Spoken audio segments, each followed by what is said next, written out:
Hello friends, मैं कैलाश जांगीड़ स्वागत करता हूं आपका हमारे YouTube channel Jangid maths and science club में। तो फ्रेंड्स, आज के वीडियो में बात करेंगे E is equal to m c square का जो डेरिवेशन है उसके बारे में हम बात करेंगे। मतलब E is equal to m c square कहाँ से आया, कैसे आया और किस फॉर्मूला, कोई भी जो फॉर्मूला होता है, कोई भी जो इक्वेशन होती है वो कहीं ना कहीं से किसी दूसरी इक्वेशन के द्वारा आती है। मतलब अल्बर्ट आइंस्टीन ने जब इसे दिया था तो इसने इसका डेरिवेशन किया होगा। जब उन्होंने इसका डेरिवेशन किया होगा तो डेरिवेशन किस प्रकार से किया होगा, या फिर E is equal to m c square का डेरिवेशन क्या होता है, वो इस वीडियो में बात करेंगे। तो आइए वीडियो शुरू करते हैं। तो फ्रेंड्स, बात करते हैं कि E is equal to m c square जो है, इसका मतलब क्या होता है। E का मतलब होता है एनर्जी या ऊर्जा। M का मतलब होता है द्रव्यमान या मास, और C का मतलब होता है प्रकाश का वेग। ये तीनों चीज़ें होती है। मतलब ये फॉर्मूला क्या दिखा रहा है, ये फॉर्मूला ये दिखा रहा है कि ऊर्जा को आप द्रव्यमान में बदल सकते हैं और द्रव्यमान को ऊर्जा में बदल सकते हैं। इस फॉर्मूले से हमें ये चीज़ सीखने को मिलती है। और मैंने इस फॉर्मूले के बेस पे जो सापेक्षता का सिद्धांत है उसके ऊपर एक वीडियो बना रखा है, वो वीडियो आप देख लीजिए तो आपको चीज़ ज़्यादा समझ में आएगी। अब हम बात करेंगे कि E is equal to m c square को हम करेंगे प्रूफ। मतलब E is equal to m c square को हम करेंगे व्युत्पन्न। ये कहाँ से आया, किस फॉर्मूला के आधार पर E is equal to m c square में प्राप्त होता है, इस वीडियो में हम उसके बारे में बात करेंगे। तो अब देखिए, सबसे पहले E is equal to m c square कहाँ से आया है। तो friends, E is equal to m c square का व्युत्पन्न कराने से पहले मैं आपसे अनुरोध करता हूँ कि आप एक कॉपी और पेन अपने साथ में लेके बैठिए, क्योंकि जो मैं यहाँ पे लिखते जाऊँगा, इक्वेशन नाम देते जाऊँगा, वो इक्वेशन आप अपने कॉपी और नोटबुक में नोट करते रहिए, जिससे आपको समझने में आसानी होगी। तो बात करते हैं E is equal to m c square कहाँ से आया। अब देखिए, हम बात करते हैं कि हम प्रूव कर रहे हैं E is equal to m c square को हम व्युत्पन्न करेंगे। तो देखिए फ्रेंड्स, होता क्या है कि कोई दो कण होते हैं, जैसे एक ये कण है और एक ये कण है। ये मान लीजिए कण है और एक दूसरा कण है। अब देखिए, जो ये वाला जो कण है ये क्या है, स्थिर है। मतलब ये स्थिर और ये गतिमान। मतलब एक स्थिर कण और एक गतिमान कण को हमने मान लिया है। मान लीजिए स्थिर कण का जो द्रव्यमान है वो है एम नोट, और गतिमान कण का जो द्रव्यमान है वो है कैपिटल एम। मतलब स्थिर कण का द्रव्यमान है एम नोट और इसका द्रव्यमान है कैपिटल एम। अब बात करते हैं दोस्तों, जो कैपिटल एम जो है वो बहुत बड़ा है एम नोट से, क्योंकि आप जानते हैं कि कोई भी वस्तु जो होती है वो गतिमान होती है।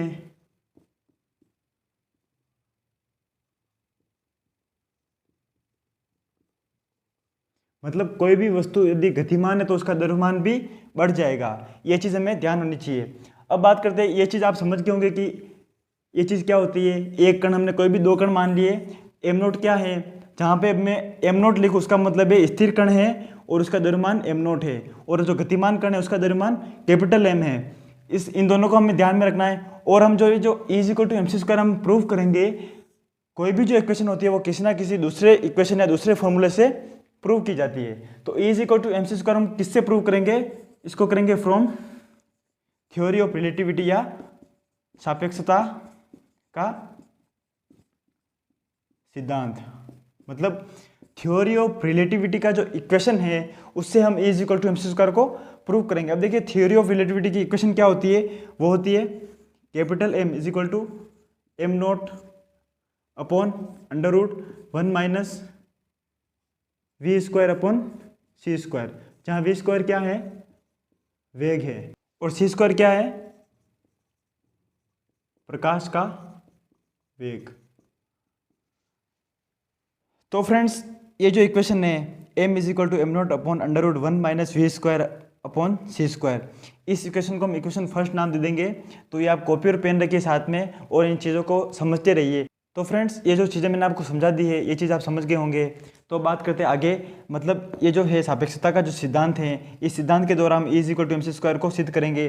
तो इस सिद्धांत को आपको याद रखना है, ध्यान में रखना है, यही चीज़ आपको ध्यान में रखनी है। उसके बाद आपको बस समझते जाना है और कॉपी और पेन अपने साथ में रखिए। जो मैं यहाँ पे लिखाता हूँ वो लिखते रहिए और वीडियो को बिल्कुल भी ध्यान से देखिए, बिल्कुल भी स्किप मत कीजिए। अब बात करते हैं आगे। तो फ्रेंड्स, हम सापेक्षता के सिद्धांत से E is equal to m c square का प्रूफ करेंगे। तो अब हमारे पास जो सापेक्षता का सिद्धांत है इसे हम समीकरण 1 के नाम से नाम दे दिया है। अब हम क्या करेंगे, दोनों तरफ वर्क कर देंगे, m पर भी वर्क और इस साइड भी हम वर्क कर देंगे। तो क्या करेंगे,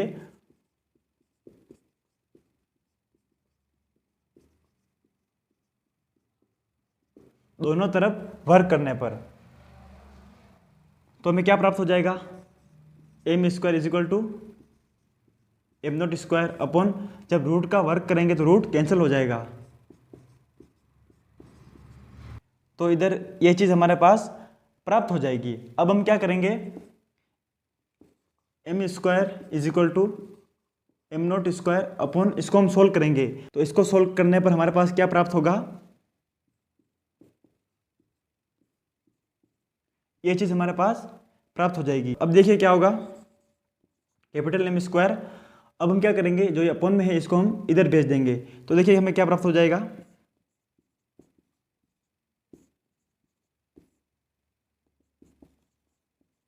एम नॉट स्क्वायर। अब देखिए इसको आगे सोल्व करने पर हमें क्या प्राप्त हो जाएगा, इस जो कैपिटल एम स्क्वायर है इसको हम अंदर मल्टीप्लाई करेंगे, तो देखिए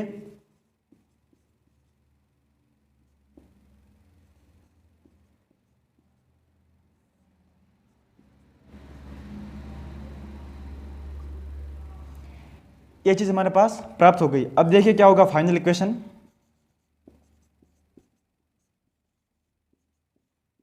इस सी को हम उधर भेज देंगे, m naught square c square, इसको हम इक्वेशन 2 नाम दे देंगे।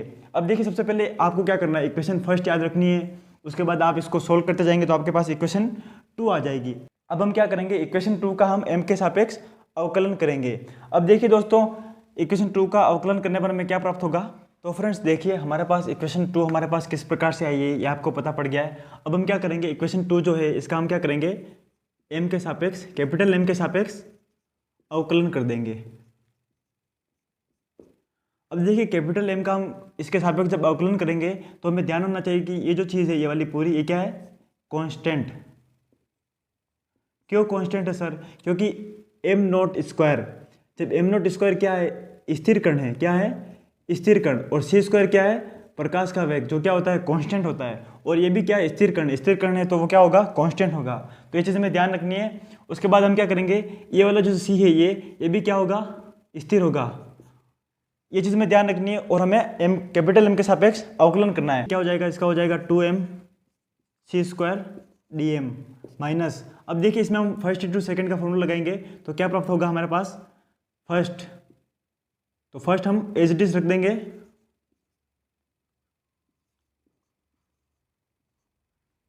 उसके बाद देखिए प्लस सेकेंड,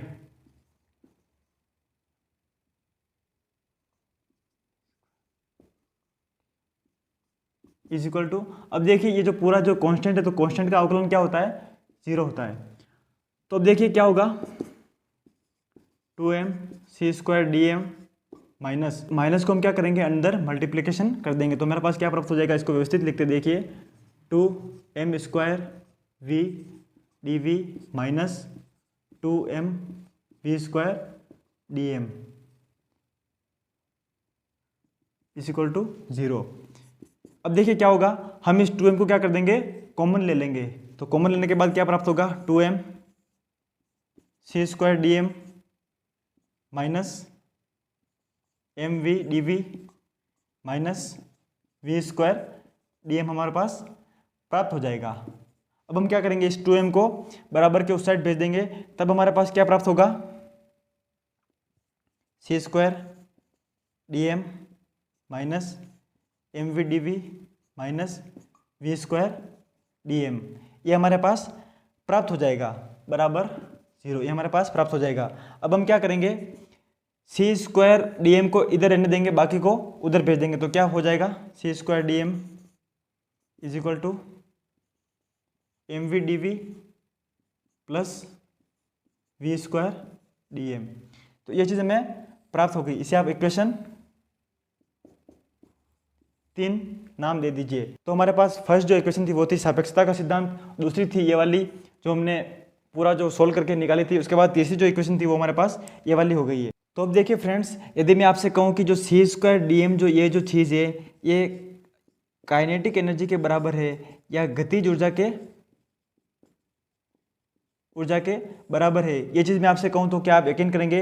नहीं करेंगे, क्योंकि सर प्रूफ दीजिए। साइंस में क्या होता है, कोई भी चीज़ प्रूफ से होती है। काइनेटिक एनर्जी के बराबर कैसे होगा तो वो हम निकालेंगे। तो आपको ये जो इक्वेशन थर्ड जो है ये आपको याद रखनी है। आपको ध्यान में रखनी है कि इक्वेशन थर्ड क्या थी, क्योंकि इस इक्वेशन की तुलना हम जो हमारे पास दूसरी इक्वेशन जो आएगी उससे करेंगे, जिसके कारण हमें पता पड़ जाएगा कि जो इक्वेशन है सी स्क्वायर डी एम वो गतिज ऊर्जा के बराबर होती है। तो बात करते हैं अगले स्टेप में। तो फ्रेंड्स अब हम क्या करेंगे, आगे बात करते हैं। तो देखिए हम इक्वेशन 3 तक हम पहुंच गए थे। अब हम क्या करेंगे, from Newton's second law of motion से। तो दोस्तों यदि आपको पता नहीं हो कि न्यूटन का सेकंड लॉ ऑफ मोशन क्या है, फर्स्ट लॉ ऑफ मोशन क्या है, तो उसके ऊपर भी मैंने वीडियो बनाए रखा है। वो वीडियो आप देखिए जिससे आपको समझने में आसानी होगी।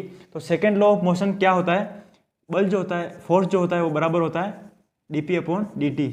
संवेग में परिवर्तन की दर के बराबर होता है बल। तो अब हम क्या करेंगे, देखिए अब देखिए P क्या होता है, mv, मतलब संवेग क्या होता है, द्रव्यमान और वेग के गुणे को हम कहते हैं संवेग। तो हम क्या करेंगे अब, F is equal to d m dot v upon d t. अब देखिए फर्स्ट इंटू सेकेंड का फॉर्मूला लगाकर हम इसका अवकलन करेंगे। तो इसका क्या हो जाएगा,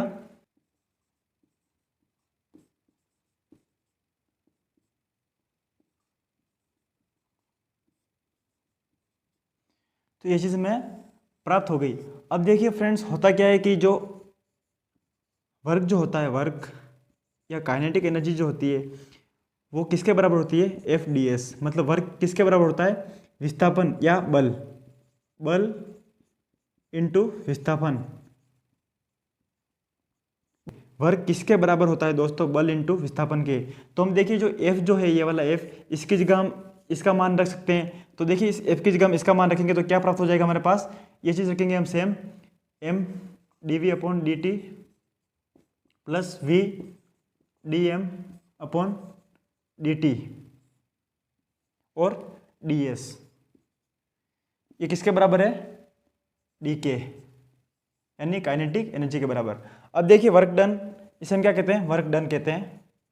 संपूर्ण कार्य जब खत्म हो जाता है तो उसे हम वर्क डन कहते हैं। अब देखिए डी के बराबर ये हो गया। अब देखिए हम क्या करेंगे, डी एस को अंदर मल्टीप्लाई करेंगे तो हमें क्या प्राप्त हो जाएगा,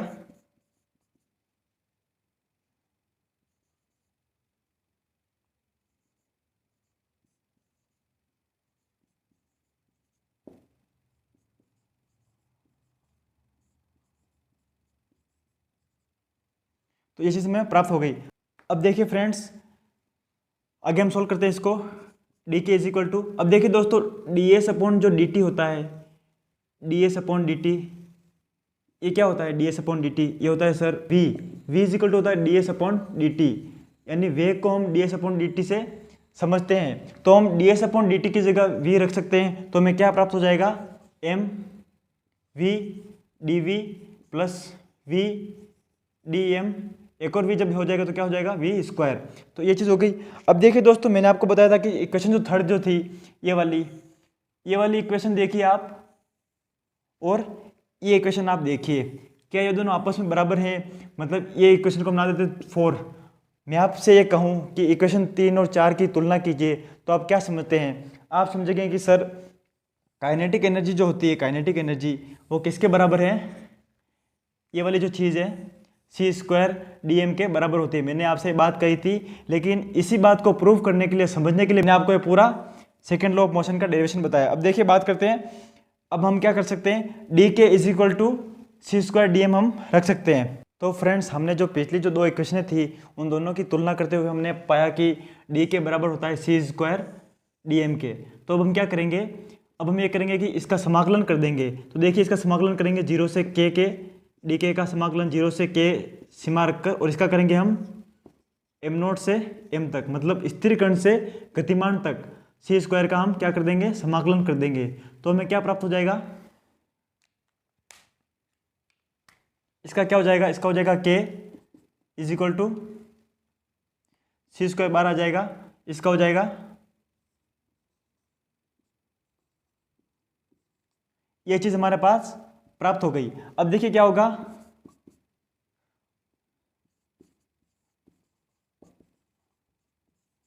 हमने इसका समाकलन करके ये चीज तो निकाल दी। अब देखिए हम दोस्तों बात करते हैं जो एनर्जी जो होती है, ऊर्जा, ये किसके बराबर होती है? ये बराबर होती है potential energy plus kinetic energy, मतलब स्थितिज ऊर्जा और गतिज ऊर्जा के बराबर होती है। कुल ऊर्जा जो होती है, संपूर्ण ऊर्जा, कुल ऊर्जा किसी भी निकाय की, वो स्थितिज ऊर्जा और गतिज ऊर्जा के बराबर होती है। इसमें से देखिए दोस्तों, हम इस समीकरण की तुलना करेंगे तो अब देखिए हमारे पास E इज इक्वल टू, हम जब जहाँ पे हमारे पास काइनेटिक एनर्जी उसकी जगह हम ये मान रख सकते हैं, और जो स्थितिज ऊर्जा है, स्थितिज ऊर्जा वो हम रखेंगे, वो हम क्या है हमारे पास m0c², जो क्या हो हमारे पास स्थितिज ऊर्जा, मतलब जो स्थिर कण जो था m0 क्या था, एक स्थिर कण था, तो इसकी स्थितिज ऊर्जा क्या होगी, स्थितिज ऊर्जा इसकी होगी m0c²। मतलब हमारे पास स्थितिज ऊर्जा का मान प्राप्त हो गया, काइनेटिक एनर्जी का जो मान है वो हमारे पास ये प्राप्त हो गया। अब हम क्या करेंगे, इसमें वैल्यू पुट करेंगे, तो हमारे पास क्या प्राप्त होगा, देखिए E is equal to potential energy की जगह पे हम रख देंगे m0c² प्लस इसकी जगह हम रखेंगे काइनेटिक एनर्जी की जगह हम c² m माइनस m0 हम रख देंगे। मतलब काइनेटिक एनर्जी का वैल्यू एरी जो हमने रख दी और स्थितिज ऊर्जा की वैल्यू है, काइनेटिक एनर्जी की वैल्यू है। तब हम देखिए क्या होगा इसका, m0c², इसको अंदर मल्टीप्लाई कर देंगे,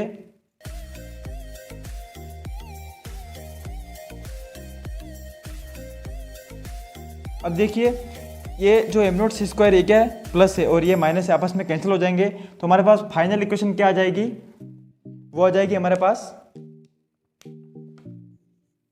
E is equal to mc²। मतलब E is equal to mc² का हमने क्या कर दिया, प्रूफ कर दिया। E is equal to mc² का व्यंजक हमने प्राप्त कर लिया। इसकी पूरी डेरिवेशन मैंने आपको बता दी। तो ये डेरिवेशन आपको पसंद आई तो इस वीडियो को लाइक कीजिए, अपने दोस्तों के साथ शेयर कीजिए। यदि आप बीएससी में पढ़ रहे हैं तो ये डेरिवेशन आने आपको बहुत ज़रूरी है और आपके लिए उपयोगी है। तो इस प्रकार के वीडियो देखने के लिए हमारे चैनल को सब्सक्राइब कीजिए। धन्यवाद।